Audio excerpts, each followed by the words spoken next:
Chapter 8. The audience was clearly ill at ease. They applauded at the final assignment, but the applause was piecemeal, no longer a crescendo of united enthusiasm. There were murmurs of confusion. Jonas moved his hands together, clapping, but it was an automatic, meaningless gesture that he wasn't even aware of. His mind had shut out all the earlier emotions, the anticipation, excitement, pride, and even the happy kinship with his friends. Now he felt only humiliation and terror. The chief elder waited until the uneasy applause subsided. Then she spoke again. "I know," she said in her vibrant, gracious voice, "that you are all concerned, that you feel I have made a mistake." She smiled. The community, relieved from its discomfort, very slightly by her benign statement, seemed to breathe more easily. It was very silent. Jonas looked up. "I have caused you anxiety," she said. "I apologize to my own community." Her voice flowed out over the assembled crowd. "We accept your apology," they all uttered together. "Jonas," she said, looking down at him, "I apologize to you in particular. I caused you anguish." "I accept your apology," Jonas replied, shakily. "Please come to the stage now." Earlier that day, dressing in his own dwelling, he had practiced the kind of jaunty, self-assured walk that he hoped he could make to the stage when his turn came. All of that was forgotten now. He simply willed himself to stand, to move his feet that felt weighted and clumsy, to go forward up the steps and across the platform until he stood at her side. Reassuringly, she placed her arm across his tense shoulders. "Jonas has not been assigned," she informed the crowd, and his heart sank. Then she went on, "Jonas has been selected." He blinked. What did that mean? He felt a collective, questioning stir from the audience. They, too, were puzzled. In a firm, commanding voice, she announced, "Jonas has been selected to be our next receiver of memory." Then he heard the gasp, the sudden intake of breath, drawn sharply in astonishment by each of the seated citizens. He saw their faces. Their eyes widened in awe. And still he did not understand. "Such a selection is very, very rare," the chief elder told the audience. "Our community has only one receiver. It is he who trains his successor. We have had our current receiver for a very long time," she went on. Jonas followed her eyes and saw that she was looking at one of the elders. The committee of elders was sitting together in a group, and the chief elder's eyes were now on one who sat in the midst, but seemed oddly separate from them. It was a man Jonas had never noticed before, a bearded man with pale eyes. He was watching Jonas intently. "We failed in our last selection," the chief elder said solemnly. "It was 10 years ago, when Jonas was just a toddler. I will not dwell on the experience because it causes us all terrible discomfort." Jonas didn't know what she was referring to, but he could sense the discomfort of the audience. They shifted uneasily in their seats. "We have not been hasty this time," she continued. "We could not afford another failure.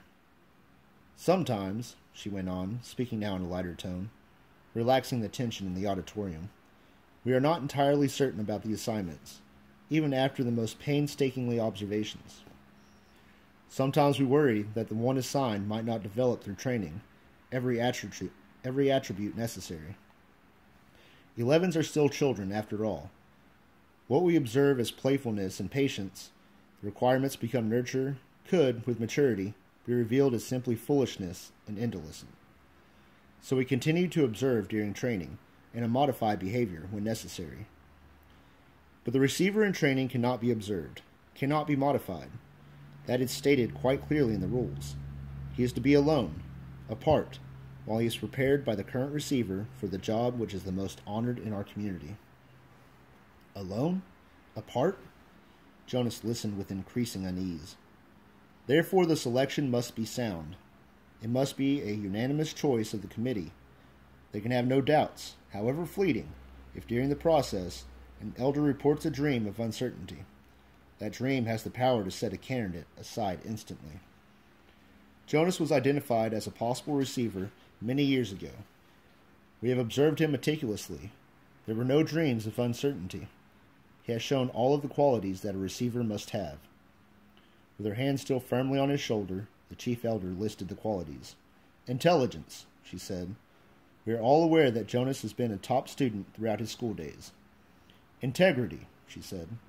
Jonas has, like all of us, committed minor transgressions, she smiled at him. We expect that. We hoped also that he would present himself promptly for chastisement, and he has always done so. Courage, she went on. Only one of us here today has ever undergone the rigorous training required of a receiver. He, of course, is the most important member of the committee, the current receiver. It was he who reminded us, again and again, of the courage required.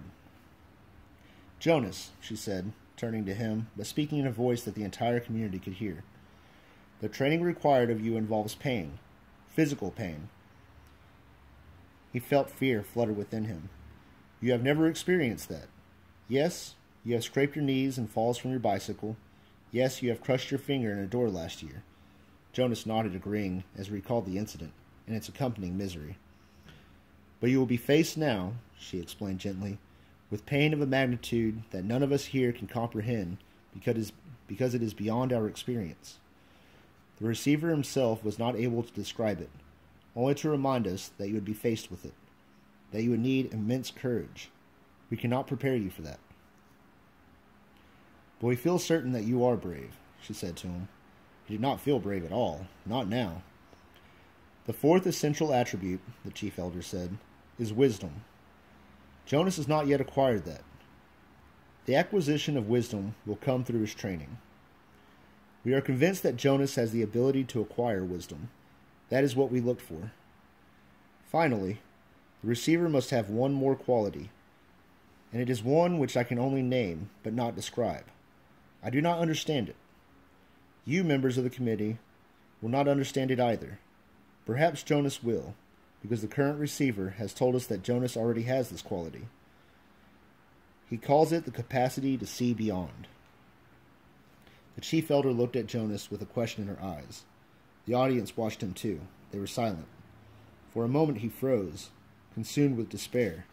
He didn't have it, though, whatever she had said. He didn't know what it was.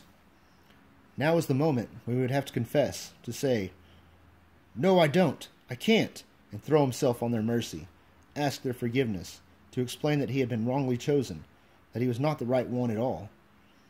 But when he looked out across the crowd, the sea of faces, the thing happened again.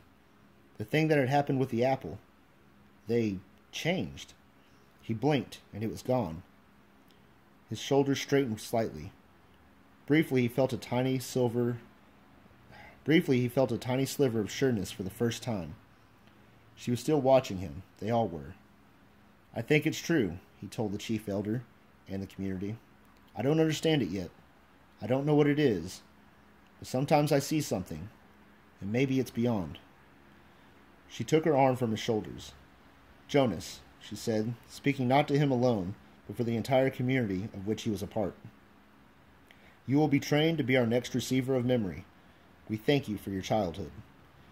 Then she turned and left the stage, left him there alone, standing and facing the crowd, which began spontaneously the collective murmur of his name.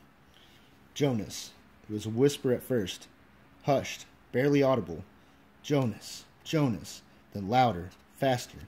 Jonas, Jonas, Jonas. With the chant, Jonas knew the community was accepting him in his new role, giving him life, the way they had given it to the new child Caleb. His heart swelled with gratitude and pride. But at the same time he was filled with fear. He did not know what his selection meant. He did not know what he was to become, or what would become of him.